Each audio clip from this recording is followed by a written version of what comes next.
Hi, I'm Chad Bruckner. I'm an author, a coach, and a motivational speaker. I wrote a book called The Holy Trinity of Successful and Healthy Police Organizations, Improving Leadership, Culture, and Wellness. American policing is at a crisis right now, and the American military is not too far behind. Recruitment and retention is at an all-time crisis mode, and I believe the answer to that is through our organizational cultures. By fixing and repairing from within, just like we would do in our families and our homes. Cops and soldiers are not showing up like they used to. The cultures in our military organizations, police agencies, they are not well. So I ask you to join me on this movement, buy it for a friend, read it, and learn something about organizational culture, leadership, and wellness, and how they all play a role to us bringing cops and soldiers back to restore the ranks.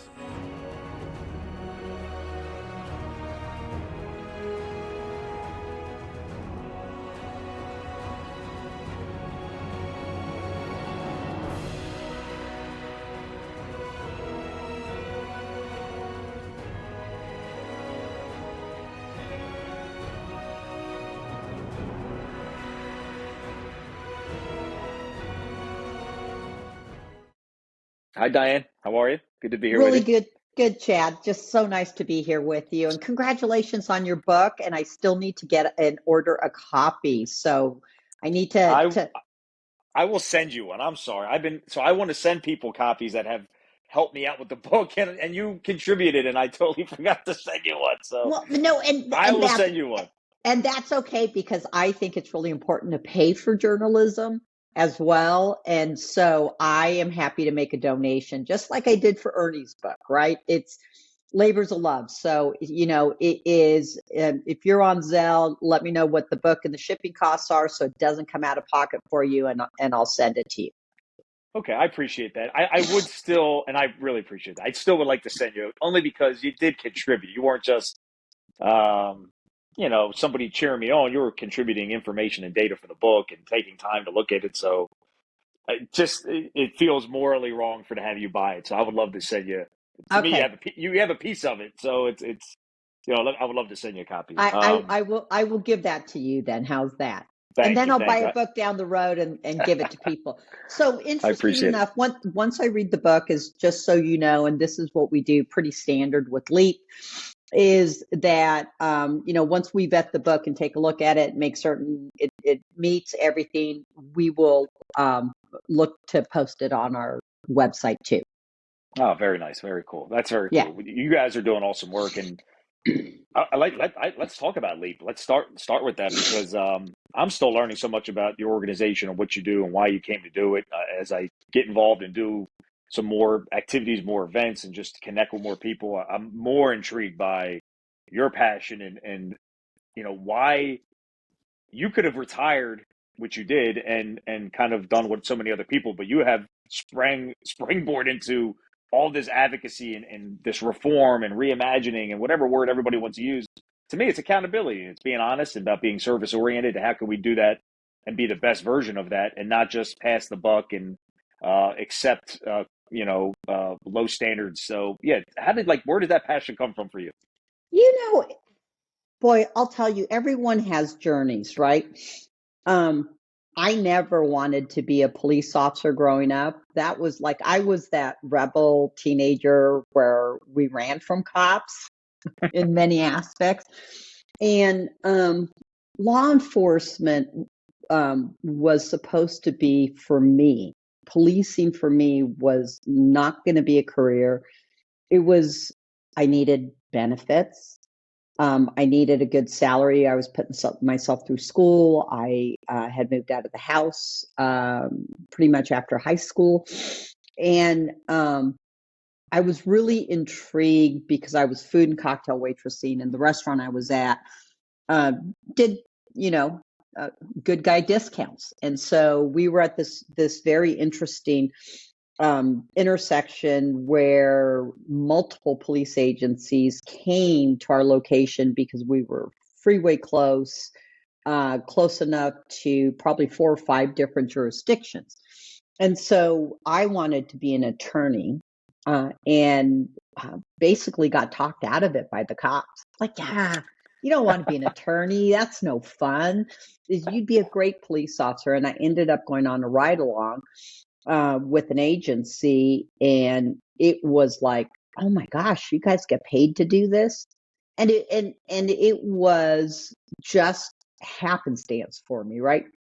And then I had this career that I went back to school, started doing a bunch of different assignments, and life just got in the way. And I never became an attorney, but had an amazing career with a very, even back then, very, at times we got things wrong, like all agencies do, but a very innovative, forward thinking policing agency that allowed me the freedom to develop programs and projects. So I started our school resource officer, but it wasn't a traditional school resource officer that was just about arresting kids, right?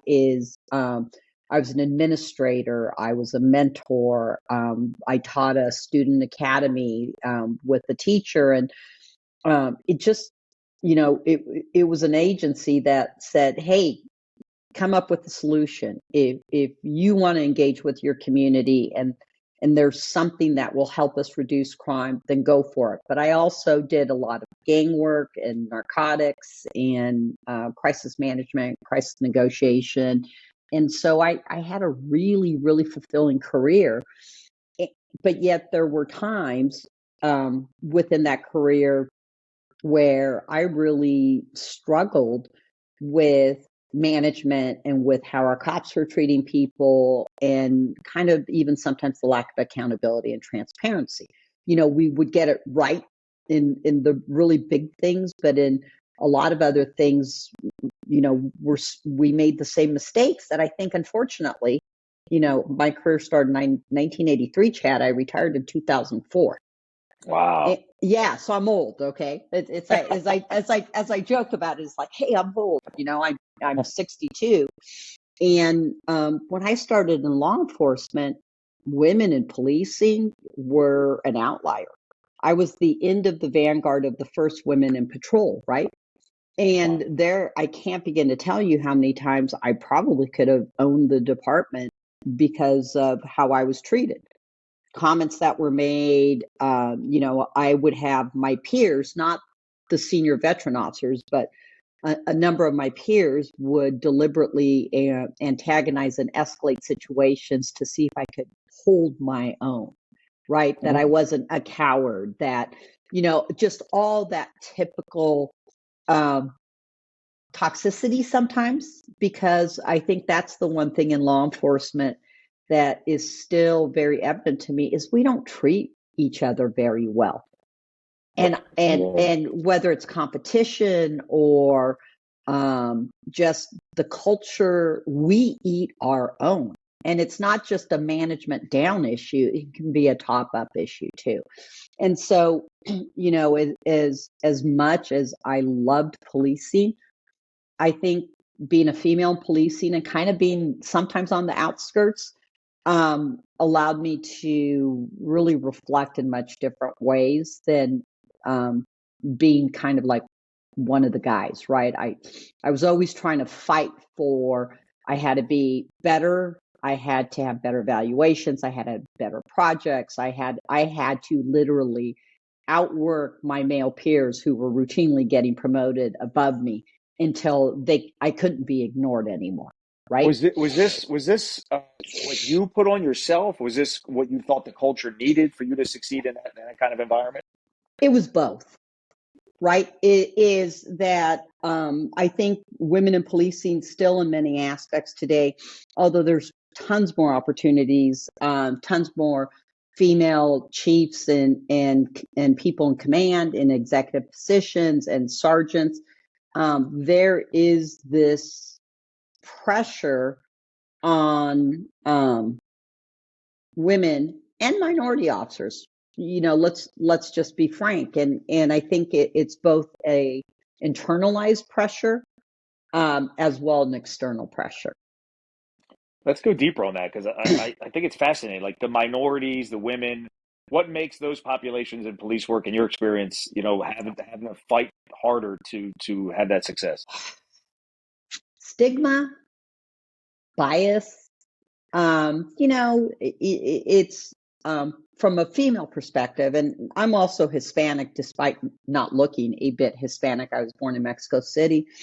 I think it's our culture sometimes where we other people. Not only do we at times, not always, I don't want to speak in broad generalizations. I'm speaking to my personal experience, but I think law enforcement, policing in particular, because of our exposure to people at their worst, also spills over into both our personal professional lives, where we start treating each other in the same fashion. There's a lot to be said about trauma and the way we're trained, and a lot of the things that you have to do in order simply to kind of survive in law enforcement, right? It's Yep. and so it's And you blur that ball line. of yarn. And we blur that line so easily. Like we keep moving the goalpost back. We keep justifying. I'm trying to survive. I'm trying to make it through the shift. I'm trying to make it through the month. And Right. you start to lose yourself. And you can lose yourself Right. if you're not careful. Right. Yeah. And I think that's the hard lesson. Man, I got hired at 21. I turned 22 when I graduated the academy, and I was, I had a lot of street cred, a lot of street smarts. It's, I food and cocktail waitress for 3 years before I got hired. For all intents and purposes, raised myself through high school, started working when I was 13, and I didn't come into policing not having life experience. But I just remember this distinctively, and I'm sure many of your listeners would, and I'm sure you would too, even with all your Army experience. As a young cop, you get thrown out there, or as a young person in the military, to solve issues and problems that you've never encountered. Like, I remember going to my first domestic violence call, and it's, a couple who's been married forever, and there's alcoholism, and there's, just this ugliness. And I'm like, how am I expected to solve their problems? It's like, That's so true. what do I know about relationships? And so, is this the right thing to do? And the energy's heightened, right? You're dealing with like people that are fighting and they're yelling, and it's like, Right. yeah, and you might not even be married, and you have to tell married people who are in a chaos how to get Right. along. And you're right. It's so, and I think actually, funny you say that. I think from an authority perspective, I think it over time, just the individual officer, when you're put in situations where you're routinely expected to have the answers, even if you don't, that's where we also get in trouble, because that identity becomes, start to identify with somebody, a position of authority, not just another community member doing a job for that Right. community. And that I think really pays, can do bad things when those people get promoted, right? And it becomes, Right. well, it's not a collaboration or service anymore. It's I know because I have this position. And how did that happen? It's like, well, you started as a rookie like everybody else did. How did you get to this place where your authority has superseded your service? And I think that's a fascinating concept. Yeah. And it's a really interesting perspective, because as we're promoting people, and I think the two most important positions in a police agency is your field training officer and the culture in the field training program, as well as your first line supervisor sergeants. If you don't have the right people in those right spots, that's when chaos happens. That's when I think about one of my first experiences as a supervisor. Well, a couple, which are always interesting, when you think about having to make decisions, is I was just got promoted to sergeant and working day shift. And Redondo Beach is a very interesting community, Chad. We're everything from Section 8 housing to multi-million-dollar beachfront property. We had, Wow. back then, our gang was a third-generation Hispanic gang that started in the Zoot Suit era, as well as having a huge tourist base where demographically, if you came to Redondo Beach on a Sunday afternoon, is you would see every race, multiple languages, everything from working class families to, really rich families who either live or come visit. And so, I really loved Redondo for its diversity of both its community, visitors, and, even in some sense, I think, we started doing a good job of trying to recruit candidates that were reflective of not just Redondo Beach, but really kind of like the South Bay and Los Angeles County. But I remember day shift sergeant, Sunday afternoon, middle of summer, it's 90 degrees out. And we get a call of a suspicious black man who allegedly is parked in a car at the beach at what's called the Esplanade. It's 11 o'clock in the morning, and I happen to be out. And so I called dispatch immediately and said, "What's suspicious about this black man?" And my dispatch, because you know how dispatch is, they just send. They just they send. don't Yep. they don't have discretion, right? Mm-hmm. And and they said he's parked on the Esplanade. I'm like, what's suspicious about it? It's 11 o'clock in the morning on a Sunday, and there's tourists and all sorts of folks. I said, cancel the call. They're like, cancel the call? I go, cancel the call. And then I got on the air and basically told the units that were responding, cancel the call, I'm close. And so I drove by. And we had a neighbor across the street who called on a black man who probably was in his 30s or 40s, who was parked reading the newspaper with a Starbucks cup of coffee in his hand in a convertible BMW, right? And it's like, so I drove by and I called dispatch again and says, if I want to go talk to this person who called. And they're like, Oh, you went and talked to him. That's cool. well, I wanted to. Yeah. And I go, send me the address or the phone number. They're like, it was anonymous. They refuse to, and it's like, okay, if this person calls back, you will not dispatch an officer. You will call me and you will tell that person that the supervisor needs to talk to them, right? And, thank goodness, I had 15 years on before I got promoted to sergeant, and so. And you know what this frustrates me is we get law enforcement gets this rap of we're a racist, Correct. white supremacist type of profession. But really, let's say you would have responded to that call. You were responding at the whim or the request of somebody else. So you're Correct. basically somebody else's racism is now your responsibility. Correct. And that's not fair. And that happens all the time. Yeah. And I think law enforcement does itself a disservice by not telling people, like, I'm completely community minded. Don't get me wrong. I think service is the most important thing that we can do in policing. But there is a point that we have a moral and an ethical obligation to tell people, no, we are not responding on calls like this because you are not only placing an officer in danger, you're the reason why a situation is going to escalate. It's no different than every time, because I would have been pissed if I would have been that guy sitting in a car, not doing anything wrong, and the cops come, and so the guy's going to immediately have a reaction. I'm only being stopped because I'm black.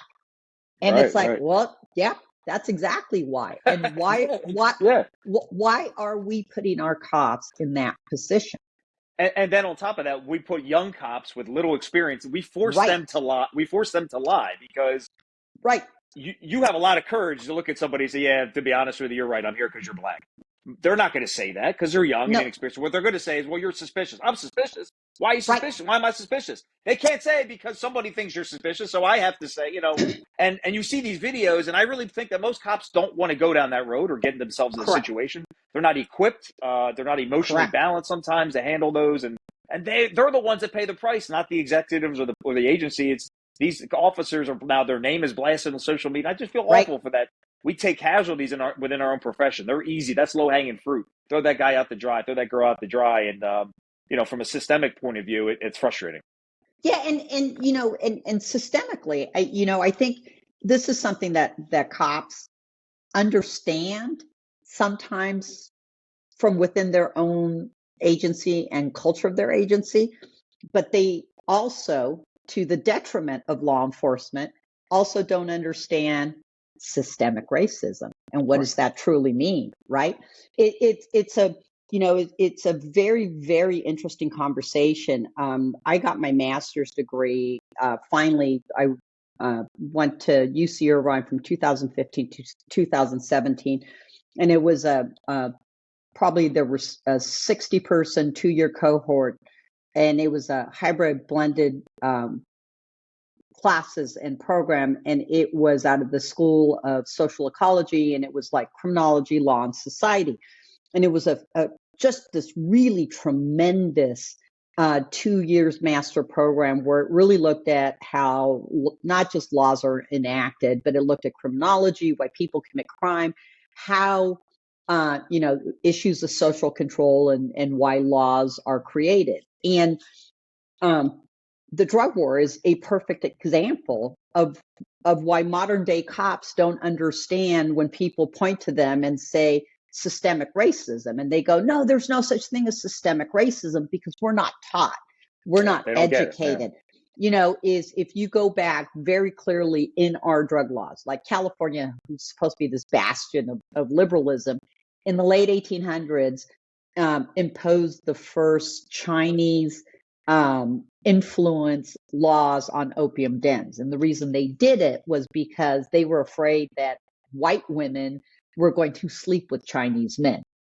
And so, and then, you look at the Heroin Tax Act, and then you look at the Marijuana Tax Act. Is when you go back and you read the congressional records and you see the blatant racism of these federal legislators or state legislators that were imposing these laws about drugs, and it was just about social control. And we as cops, modern day cops, are not taught that history. And I think if we were taught that history in a way that people would understand, it would be a real redefining moment so people would understand. Again, we're having this rational discourse, and we may agree or disagree on a number of things, but educating law enforcement as to the history of laws and how it created these systemic racist issues, racism. And so there's a difference between being called a racist and understanding what systemic racism is.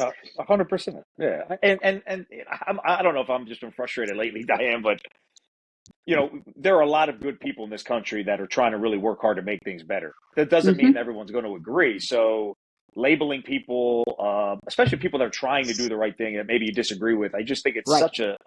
such a detriment to progress. It's such a detriment to unity, because I think we all know some people in our lives who are stirring the pot to create that sort of stuff. But most people aren't doing that. So if we can learn, for example, like the racism thing, if there's a young officer or just anybody in society that maybe has racist views, why don't we try to help them understand why they think the way they think?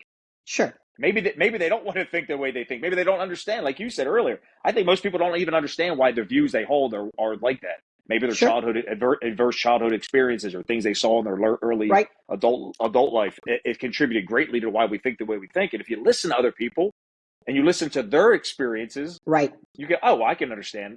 I didn't experience what Diane experienced, so I can't have an emotional opinion about that. I can empathize. I can react. Oh gosh, that was frightening, or that was hard to hear. But I can't get mad or upset with you because that challenges my understanding of what we're talking about. I just can't. And if I do, then that's not a mature response. So I just thought this is cool because they're like seeing on social media and Right. the level of social media discourse. I don't know if it's getting better or getting worse. I don't really know, or if it's just staying the same. But I see some people interact, and I feel like you're never going to make progress like that. And these are like, well, not just trolls, so to speak, but angry people that are Right. beholden to their views, and maybe something happened in current events, and they're emotionally charged now, and they're digging their heels in on their opinion, and it may be wrong, it might be somewhat right. I don't know, but I feel like there's who's right and who's wrong. Do we really know that at the end of the day? Yeah, and I think we have to start looking at like policy outcomes. I sit there and I think about how do we change policing culture, right? I think one of the best ways to changing policing culture is treating our officers better. Mental health and wellness, understanding spillover violence, right? Cops have right now. I think I saw the stat recently. We are 5 times more likely to commit suicide, right? And what happens when friends of ours commit suicide? I can tell you, I lost 2 very close friends to suicide back when I was a cop, and others, within our organization, or seeing other agencies experience this, and how we treated the family of cops who killed themselves was horrific. And it was, they're cowards, they're not brave. There must have been a moral failing. There's so many different things. And so we stigmatize people. Man, We stigmatize people who are in pain and who are experiencing trauma. And then from a law enforcement perspective, we basically incentivize non-disclosure because we stigmatize people who are struggling with mental health issues, and we take their gun away, and we punish them by forcing them not to deal with trauma in a healthy way, or providing health and wellness to prevent trauma. Yeah. Right. Yeah. We're too reactive. We're too reactive. And then we sit back and point fingers at them when they kill themselves, or they become alcoholics, or they do something against, whatever code that we think we should be living up to, of never acknowledging that we're human and we're frail, and that our job takes its toll. Period, It simple, does. end of story. And so how do we get cops to recognize it's okay to ask for help? And then how do we also get communities to be more empathetic towards policing, when cops haven't been empathetic towards communities, right? Right. It's this, we got to break that cycle. Exactly. I think for me, in my opinion, is the connection aspect of it. Yeah. If I love my wife, so I'm less likely to hurt my wife because I love her. I have a care for her. Yeah. And maybe that's a bad example, but a community member, a neighbor that I Right. really care about, I'm going to do more for that neighbor than the neighbor I just don't know down the street, because I don't know them. I don't have a relationship with Right. them. And I think that's the same thing with our communities. If we get back to this concept of service, and I know you by your first name, I Right. guarantee if we're going to be in a conflict type of environment, I'm probably going to pause before I react, because I know you, and you know me, and we're going to have to figure this Right. out. But when I don't know you, and I don't care about you because I don't know Right. you, and therefore I can't love you because I don't know you, you're Right. just you're less human to me. It's just, I think that's Right. human nature, and I think that's what we've gotten so transactional in law enforcement. We see Yes. citizens as, they're just a thing, they're just this entity that's out there. They're one entity among other entities, not forgetting that it is the singular most important thing while we're here is for our citizens, to keep them safe, keep them make sure they're allowed to do the things they want to do, keep property safe, make sure there's law and order. Like, that is the most fundamental thing, and I don't know where we got away from that. I think we all know kind of how and where, but I think getting back to that is just going to be really focusing on the connections, and getting back to like defining what service is. And I don't know. I know that's a big general thing, but if you want to do this job, it's because you got to want to sacrifice and serve, and you got to want to lay things out there for others, Yeah. and it's not to be on the SWAT team, and it's not to make certain areas make a lot of money as a cop around this country, and certain get paid Nothing. breadcrumbs. It's insane. That's another concept I don't get. Right. They're doing the same job. You could be in, I don't know, like the area I worked in, cops are getting paid, six figures, mid six figures, and very affluent area. And then I Right. talk to cops, in different parts of the Middle West, making 40-some thousand a year, 50,000 a year. It's Or crazy how $15 an hour. Like it's some in the 15 South, like I've seen rural, like just nuts, $20 Are an you hour. serious? 50, really? That's Yeah. crazy. Yeah. Wow. Yeah. So, I mean, and so you know what? When you offer that kind of pay, then you should expect to get that kind of, right. worker. Right. Yeah.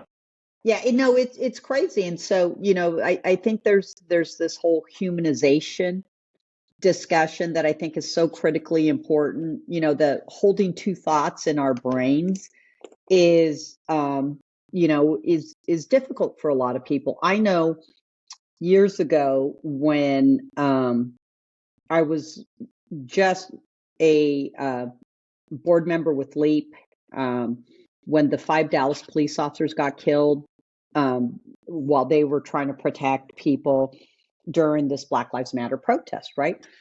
And you talk about the advent of social media really kicking in. And back then, the executive director, Neil Franklin, who's just this amazing man and is really the reason why I'm currently the executive director and why I ever came to LEAP is he thoughtful, courageous. He was a major in Maryland State Police and then worked for Baltimore PD, did narcotics work. Just this what brought him to LEAP was the death of his best friend who was working undercover and did a narcotics deal and got killed. Where he recognized but for the drug war, Right. all these harms would not be occurring in policing and in our society. Not, some other harms would, but the drug war in particular is really a cudgel that continues to play out even today. But we were sitting there talking, and the reason why I became involved with LEAP was he is the epitome of service to others. And we talked very clearly about what being a peace officer meant, right? And here's the thing is we all forget statutorily, I don't think I've seen a state that doesn't grant their policing authority by designating their police officers as peace officers. And then you have police powers. And we emphasize the police powers and not the peace officer, right? Wow, that is a great point. Yeah. And so Yeah. what is we emphasize law and order and enforcement, but is that truly the true measure of community health and safety? I would argue differently. I think the true measure is absence of crime. I think the true measure is community members working hand in hand with law enforcement to determine policing priorities. Yeah. I think, community satisfaction that is interlaced with policing satisfaction. It's not just us to determine what community health and safety means. We have for way too long abdicated responsibility as citizens for what public safety means. And we just kind of handed it over to the cops and the judges and the prosecutors. And now what we're seeing, especially when we start thinking about like co-responder models, community responder models, those very distinctly have come out with the community saying, we are a stakeholder. You cannot just dictate to us what our community public safety is going to be. We have for way too long not asked our communities. Perfunctorily, we have pretended to, right? Right. I was about to say, because when I first got started in 2008, we did like that was a mantra. We meet the needs of the community. We serve how they want us to serve. But that's not Right. really true. It's not really. It No, didn't it's really not. happen that way. No. Yeah, because do you see when we're designing police strategy, uh, in particular, let's say we have all this crime, and what you don't see is a community member there. They may be a victim, they may be the people calling for policing action, but we're not asking them. We're just designing the whole system on our own and strategy and what we're going to do without thinking of the impact on the community, right? So we had a very successful special investigations unit. They were very innovative. One of the things they did do, though, is they had an undercover operation that set up a pawn shop front to try to, arrest a bunch of people. Well, it became increasingly dangerous for the community, and we finally shut it down because people were bringing us stolen cars and were basically bragging that they were going to go carjack people. So again, is strategies. How do we, we're thinking, this is great, this is sexy, we're getting bad people off the street, and we were, but by paying a lot of money out to people and buying their stolen property, we're also incentivizing easy pickings, right? Yeah, And absolutely. Yeah. and so it's there's this very, very interesting balance. I came to Leap because of that peace officer, because of my brother's death from a polydrug overdose, because my brother, when he died in 2007, he had been a person in recovery for like 20 years, and he had some criminal issues. We grew up, and even though he was older, I kind of helped raise him, so to speak. But he was undiagnosed bipolar as a kid, and he started using alcohol and drugs to self-medicate. And so he had a period of time in his life where he wasn't an angel. And because of his drug use, I also stigmatized him greatly because at that point I was, full blown into the policing culture. Is, oh my God, you're a horrible, bad person, and which is exactly what we do to people who use drugs, right? It is, and now it's interesting because I'm seeing it on the other direction. Is when our own cops are suffering from substance use disorder, they're being stigmatized. They're raising their heads. It's like, hey, you shouldn't be treating me like this. It's like, how do we change that, right? We got to humanize everyone. And so he lost his job, lost access to his health care, lost access to his psychotropic meds, and he started self-medicating again. I lost his apartment. He moved in with me and my ex-husband. And and this was before I was part of LEAP, and the last couple years of his life where I really saw his mental health struggles, wanted to commit suicide, a lot of chaotic behavior because he didn't have access to his psychotropic meds, and then he got rolled up in the criminal justice system again, right? And so Which by the way, if you're in a spot like your brother's in, and then you find yourself in the CJ system, man, good luck, because it is not that is not set up for you. yeah, and it isn't. And it was interesting. This lesson was so important to me because I had always when I was working gangs, I had this when I was an SRO and was working gangs, there was this one gang family that was a generational gang family. It was the Abedas. And so Sammy was married to Julia Hernandez. They had 3 kids. And I got a call from the middle school principal who says, hey, I got this mom here who's really upset. This is who it is. Like, oh, I know them. And she's like, I think she wants to be a really good mom, but she doesn't know how. And she's got a daughter who is causing fights, and she's trying to, make certain that she's disciplined, but it's fair. And this principal was amazing. So I went there and started working with the family. And really, I had never heard the story of why Sammy in particular ended up becoming a gang member, right? And then, you start peeling back aces and traumas. And so they were both Mom and dad were both heroin addicts. They were on and off on methadone. Sammy had gone to prison. They had 3 kids. He was, couldn't get a job because of convictions. I mean, you know, the whole thing. So I ended up helping get Sammy a job, helping pull the kids out kind of the gang influence, and really working with Julia. I became very, very close with this family. And I just always remember Julia telling me she's like, Diane, you don't know what it's like being a person without resources. Mm. Holy cow, it was such just this epiphany moment for me. And Wow. it was like,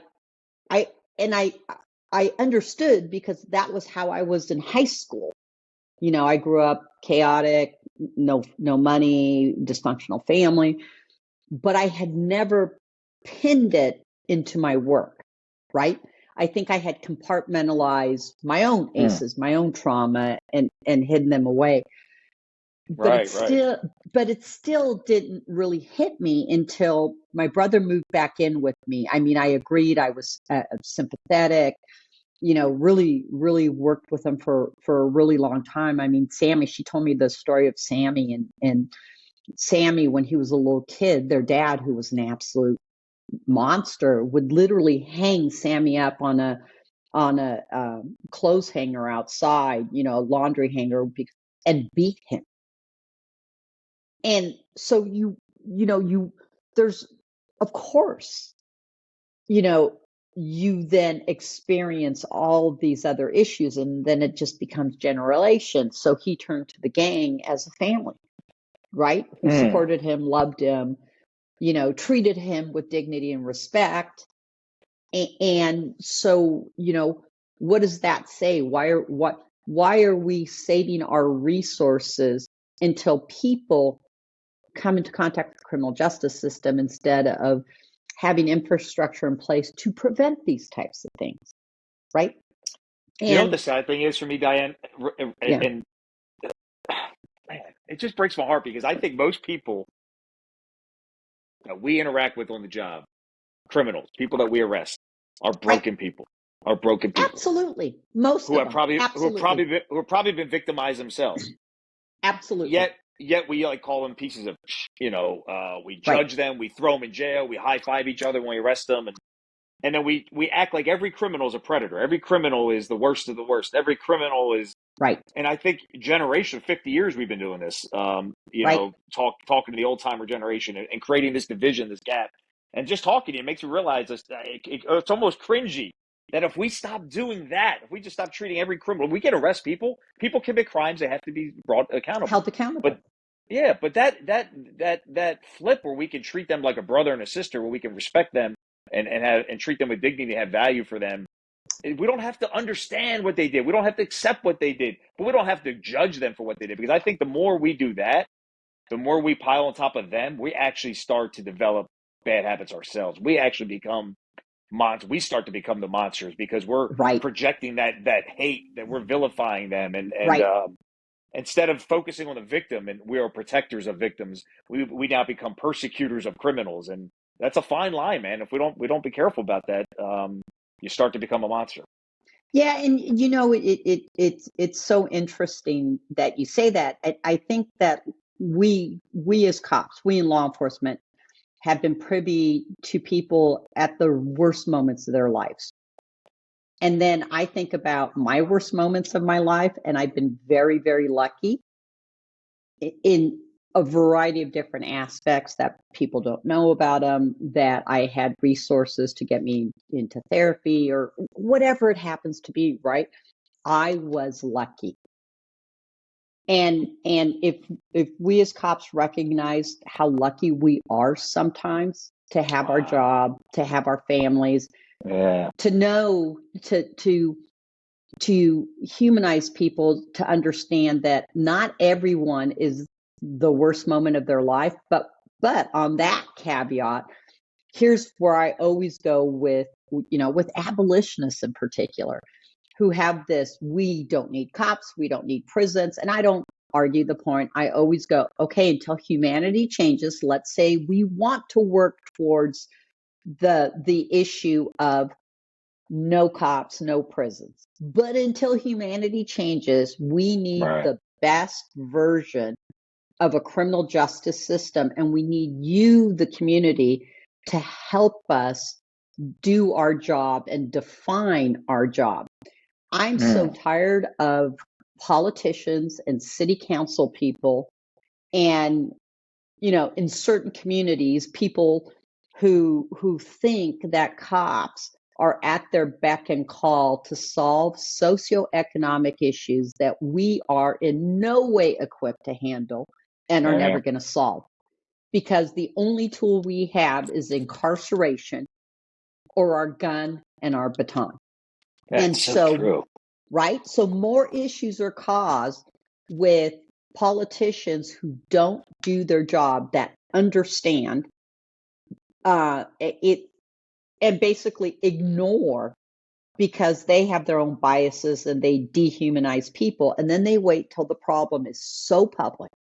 Right. And the only people that call or the only people that respond 24 hours a day is cops. Right? We answer the call because our dispatch sends a cop no matter what the call is. And so reliable, dependable people. Yep. Right. And so police chiefs, I've been saying this for a long time. Police chiefs need to learn how to say no in a very tactful way. Right. When I dealt with, as a supervisor with my cops, now even in the work that I do, when I was, working as an investigator or trying to solve crimes, working as a gang unit, it was always, don't ever mistake my kindness for weakness. But I also was able to separate and understood that there is a portion of our society that are monsters and are serial killers and are rapists. And so I always sit there with abolitionists and say, what do we do with the serial killer? And then I ask, so do you know anyone who's been victimized by a serial killer? Because I do. And so my brother's girlfriend in 1984 was kidnapped by Christopher Wilder, who was dubbed the Beauty Queen Killer. And she was, I believe, the only one that survived. Wow. Yeah. And so it's, and so as a young cop, I saw the investigation unfold. I had a piece of it because of my brother. And so I sit there and say, absolutely, we hold people accountable. The criminal justice system should not be about retribution. It should be about accountability and then rehabilitation, because 95% of people get out of prison, and then they're our neighbors. Right? 100%. The whole mindset of the juvenile justice system is rehabilitation, and the adult is punishment, which is kind of what I was brought up in when I was a young cop. Is I think that's such a foolhardy statement. Shouldn't we be rehabilitating everybody? Shouldn't we be trying to help everybody? That's right. Yeah. And you bring up an interesting point about lived experiences. You're talking to the abolitionists who have their perspectives. You have your perspective with the serial killer. Nobody's perspectives are more right. They're just your perspectives. Correct. Right. So if they're telling you that we need no police, and you're telling them, if everyone's trying to get everyone to believe with them, isn't that enough if we all take a breath and say, okay, wait a second. I want you to agree with me. You want me to agree with you. We're basically having a fool's argument that maybe I listen to you and listen to your experience, why you think the way you think. Then I can understand, maybe we can meet in the middle, but we don't want to take the time to understand where they've come from. We just want to look at where we're at now. But sometimes we do got to go back and figure out, how did we get here? Because then we can triage it better. And it's easy to take things in these snapshots of time and evaluate it. But I think if we zoom out, our evaluation might change. It might be different. It might be more, man, that's not appropriate, because as we look back at the history of how this happened, we need to make changes further back. And maybe we don't need to tear the whole house down, which is what another thing I get frustrated by, of, the absolutes, the do's, the no's, or the yeses, or the nevers, or the always. That's not realistic in society. Right. So there's always going to be outliers. There's always going to be things that are unique and don't fit into it. So I think we're always going to have a mechanism of compromise because Right. we're human, and to be human is to not be perfect, and to not be perfect means there's not going to be a solution that checks every box. So we're going to have hard conversations. We're going to have to concede. And that's, seemingly in society, Diane, we don't do that anymore. We don't have we're yelling at each other. How do we Yeah, get back to that? and that's the thing. I'm going to go back to the Dallas police officers. I remember waking up, and my executive director back then, separately, we wrote articles, and it was like, we can hold two thoughts in our minds. We can basically say, you know what? Black Lives Matter exists because of a lack of police accountability in many fashions. And you had polarization because you had cops yelling, I'm not a racist, and not hearing the message. And you had, Right. activists yelling, you're a racist. And so people are yelling and screaming over each other, calling each other vicious names, dehumanizing each other. And I wrote this article that says we got to reimagine policing, and I talked a little bit about the socioeconomic issues, and I can be a cop and support police accountability and Black Lives Matter and still basically say law enforcement is a passion and a career and its service to others. So how do we find that middle? And this is, I think, the beauty of LEAP in many aspects, is that we have the capability of working strategically with so many people from different viewpoints that we can work with people on opposite sides to try to bring them closer together to find that nexus of how do we transform policing? How do we, if you want your cops to treat the community well, better start treating your cops well. Yeah, exactly. That, you know what? Spillover violence, domestic violence, we kill ourselves, we have high rates of suicide. And if we're not taking it out on our family, we're taking it out on our community. Let's be honest about that from a police leadership position and acknowledge that. And let's Amen. stop. Let us absolutely stop with the blame game of blaming each other. And I would go to the community, and we see this in polling, right? In even in communities that law enforcement has over-policed and marginalized, there is a huge segment of the population who says, we want good policing. We don't want abolition. There is the recognition that there are people in communities that harm people. And I think there's a detriment on both sides, where you have advocates who refuse to acknowledge harms that are going on in their communities. It's not really a high crime rate. And I can say that from a policy perspective, but there's the perceptions of crime, and then there's the realities. And we have got to change people's perceptions. People want good policing right now. Until humanity changes, we have got to define what good policing looks like and work with our communities to do it. That's a great point. Like, define that. What is it? If we can't define it, then how can we give it? How can we provide it? What you strike me as interesting because you love policing. You find it to be noble. You're passionate about it. You served it. You retired from it. Yet you're in a space now where you're trying to change it, make it better, which I find to be an act of love, an act of service. But it's easy for others on the other side to say, or any naysayer to say, well, maybe you who knows, you're anti-police, or whatever that negative criticism can be, which I think we've all realized that that's projection. That's Right. not real stuff. But still, that hurts. It's still sometimes that can be offensive, or stop our momentum for wanting to help. So, if you talk about that, like, what have you experienced, or what have you found? I think, and I don't want to put words in your mouth, but I think watching you, somebody like you that can live in both spaces, that's where the real change happens. Yet our society tells you have to pick one side or the other. If you're a Democrat, vote all Democrat. You're a Republican, vote all Republican. That's not, to me, I don't think that's impactful. I just think that's That's, I don't know. I want to see what your thoughts are about that. You know, it's so interesting, Chad, because I've lost a tremendous amount of policing friends because of my viewpoint, very specifically around the issue of drug legalization, right?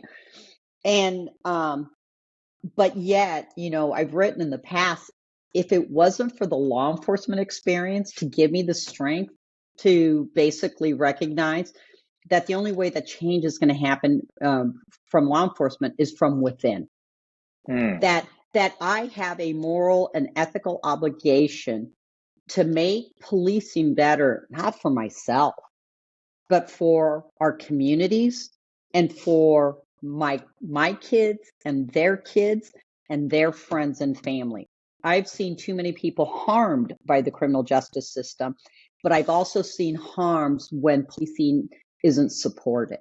And so, you know, we talked about this issue, and I can hold two thoughts in my mind. There, you know, good policing is not mutually exclusive to police accountability and transparency. I think a lot of cops think that it is, that they don't want any oversight. They want to go back to the good old days, right? And or the alleged good old days where their authority wasn't questioned. So it's about entrenched interests. It's about you know, culture. It's about bad laws, Yeah. right? You know, I think you and I have had the conversation before. The military has stricter rules of engagement than law enforcement does. Let's just be very clear. You Yeah. know, it is in many aspects. And I sit down when I talk to legislators and their staffers and even like conservative community members and say very clearly, a law, no matter how benign, whether it's a municipal code ordinance, a state law, or federal law, that in its entirety may look like there's not going to be any unintended consequences from them.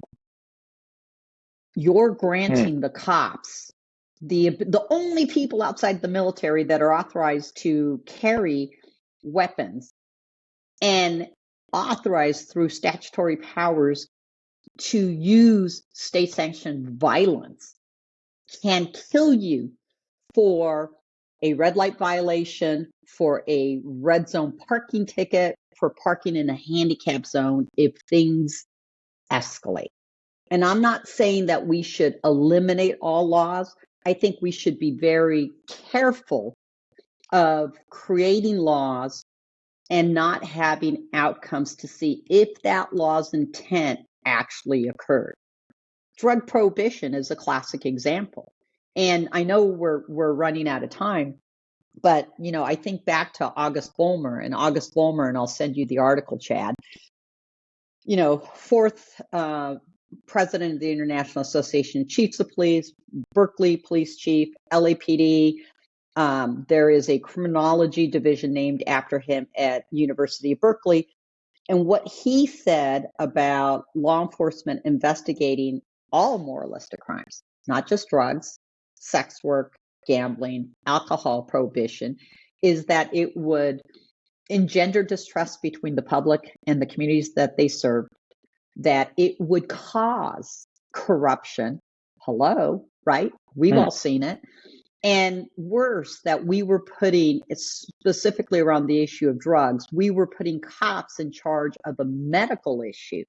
And Vollmer, back in the 1920s and 30s, said that if the government wanted to solve addiction, is that they would give people who struggled with substance use disorder a safe supply of drugs at government expense in an effort to reduce crimes and disorder. Wow. Leap hasn't invented this. We just recognized it in its modern sense. And we can all Yeah. disagree about how all drugs should be legalized and regulated. But right now, it's not working, and it's never worked, and it's going to continue, you know, with the fentanyl issue in particular. Oh, We're seeing these crackdowns, and it's not going to stop. It's until we start actually using public health interventions for substance use disorder, and as a start, we're never going to be able to get a handle on this. Diane, I agree with you 100%. And I say this agreeing with you when I didn't agree with you 5 years ago. And I had to learn. I had to know things. I had to learn things. And this is what I recommend anybody is like if you keep saying this thing, I don't know, and you have an opinion of something you don't know, you better know it. You better learn it, because then you can't have an opinion. Yeah. So I'm in recovery. I'm a certified recovery specialist in Pennsylvania. I went to training this year, and I sat in the training. I sat in the front row, and everybody looks different than me. I'm coming Yep. from, I never went to treatment. And by me attacking my mental and emotional health 4 years ago, that is what stopped me to quit drinking alcohol. I have a substance use disorder from the VA.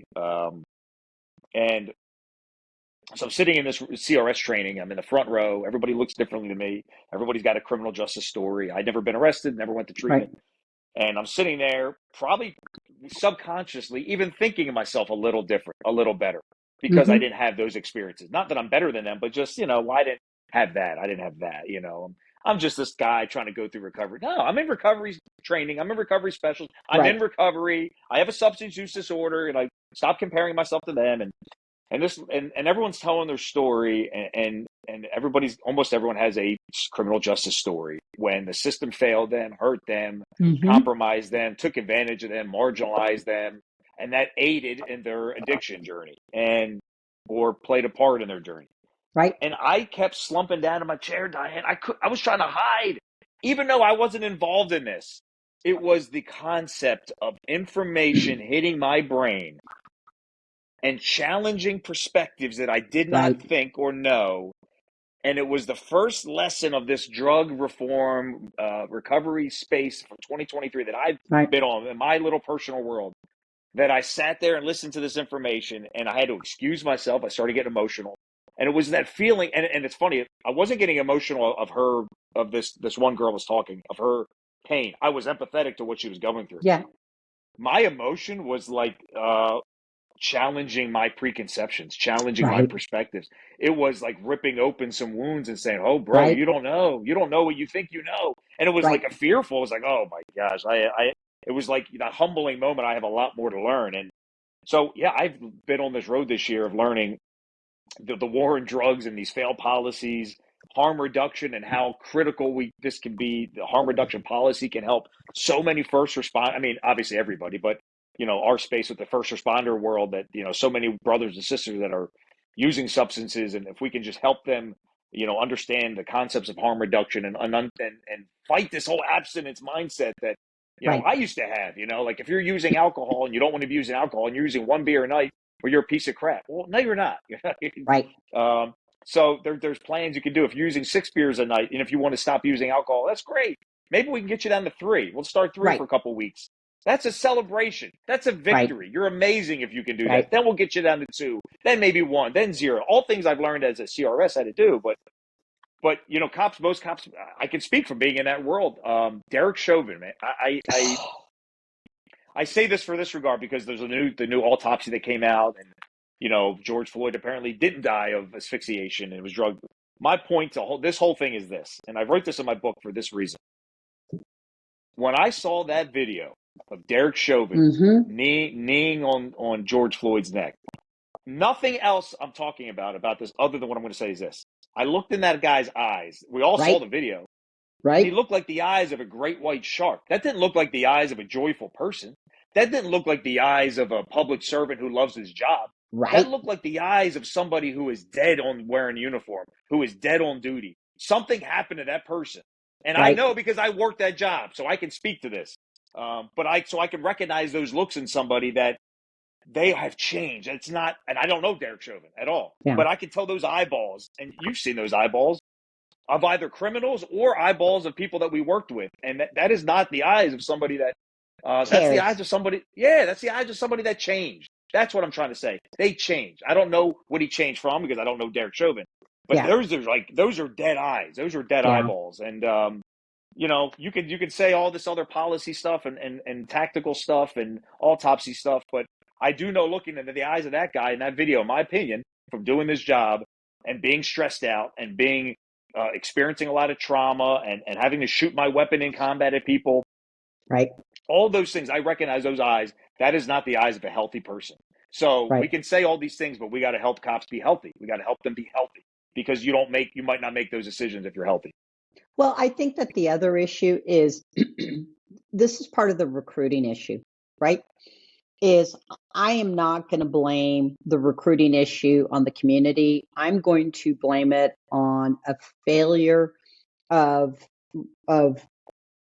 systems, right? We're getting back to systems. Mm-hmm. Why are we blaming other people? Why are we not fixing the systems? This is at its core the work that LEAP does. We have to work and correct the systems. We have to have legitimacy in order to prevent harms in our community. Our community has to trust us, right? And no matter, you know, I think the most important lesson that I learned from policing is that people matter. Mm. Everyone matters. People matter. How we treat people. And in policing, it is so critically important because there's research behind this now that you could have, let's say, a police agency. Back when I was working, we had 110 police officers and everything is working smooth and people are really super happy and the community loves us. And you have one bad police officer that engages in bad encounters with the community, that one bad encounter will tarnish a whole entire agency and manifest itself out in a ripple effect. And so when we're out there, just it's like parenting.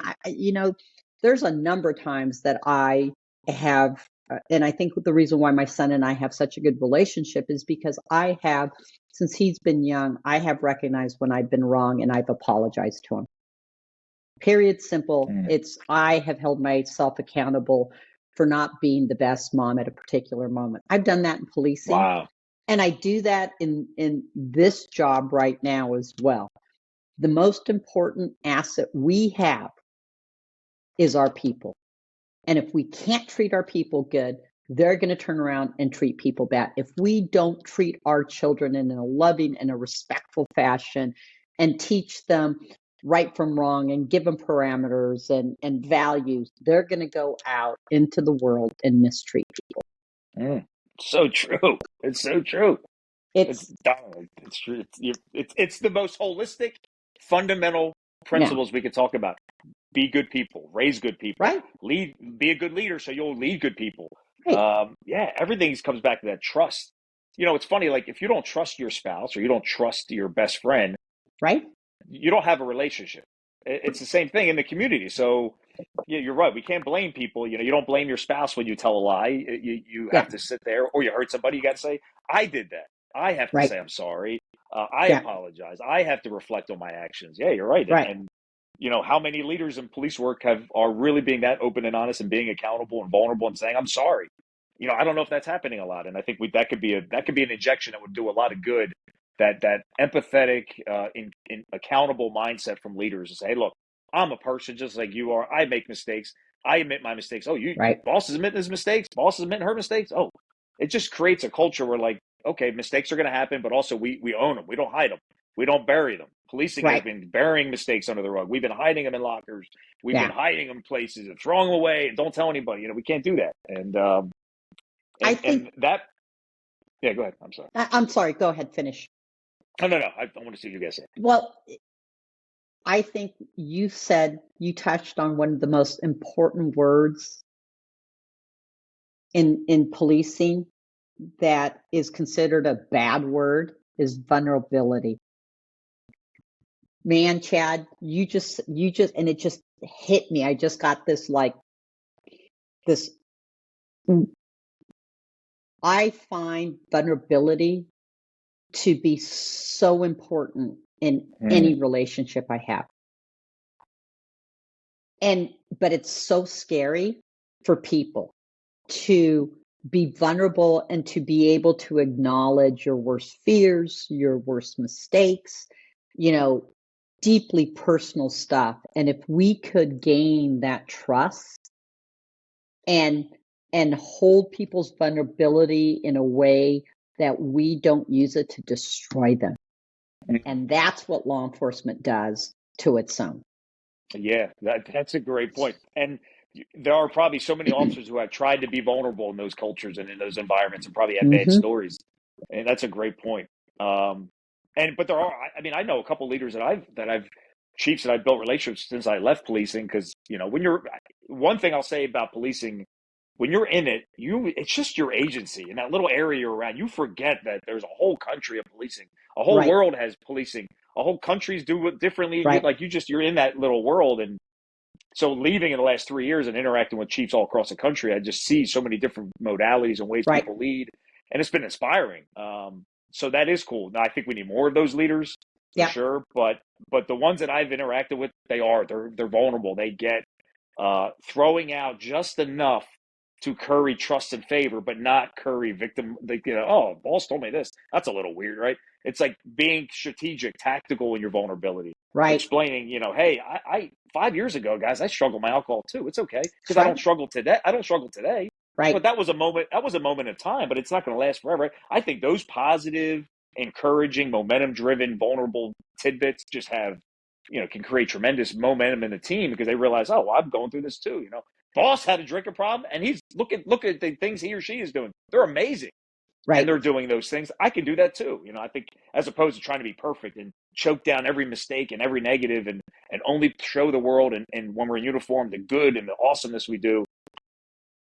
I wish that was the preferred method. I wish we could do that, but I don't think as humans we can. So we try to be robots in a human body, and we just get stressed out and eventually we crack. So if we just acknowledge, hey, we're human. I'm a human doing human work. I know it's hard to get there, but I think that can create a lot of good around us. Oh, Chad, I don't disagree with you in any way, shape, or form, and I think we're going to have to carry on this conversation again because there's so much we to get into. I haven't even found any place we actually disagree, even though we probably do. I think this is the beauty of if you put people first. What I've noticed is if you listen. If you put people first and you listen first without listening to reply and just listen, I have to practice that more. That's a bad habit of mine. Is I have to practice my active listening skills. But when you practice those skills, you actually, I think, become more empathetic. And when you can recognize that like I try to not take things personally, right? Is people are going to lash out. I make mistakes. And then I always go back to is maybe there's some trauma that I don't know about. This was lovely. Send me a book, but then I'm going to buy a book to give to someone. So that'll be my way of making myself feel good too. But I'm really honored to be here with you. I want to thank you for your work with LEAP. Literally, I think it's a leap for a lot of our speakers, and that I think that what I know is that everyone that has come to our organization has an amazing story, and that what they want to do is make policing better and serve their communities. And I think that's critically the most important message that we take. It's like, thank you for being a part of this community. We have to stick together and encourage each other. It's through the empowerment and support of one another that we can help each other overcome whatever season we're in, weather the storms. Please go to my website, motivate-change.com, and there you can buy the book. You can also get the book directly off Amazon, but you can also see some of the other coaching services, speaking services, and other things that we offer to really help people develop into the best people that we can be. Thank you for being a part of this community. Together we can do it.